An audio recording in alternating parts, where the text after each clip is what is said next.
Vooral in de Ronenstad ging het dit weekend op verschillende plakken mis. In Friesland voelde het deze artiesnacht nee.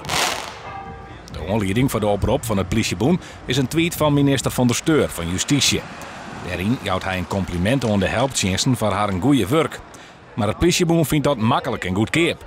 Voorzitter Van der Kamp roept de politiek op om maatregels te nemen.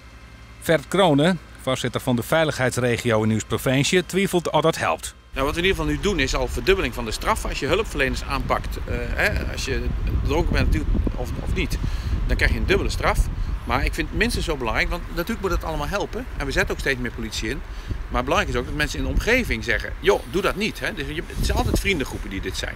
Dus dan moeten een paar zeggen, joh, hou er mee op. We gaan niet de ambulances of de politie bedreigen. Kronen begrijpt heel goed dat de hulpverleners haar nocht hebben. Maar ook met extra mensen en yield is het probleem net uit de vraag.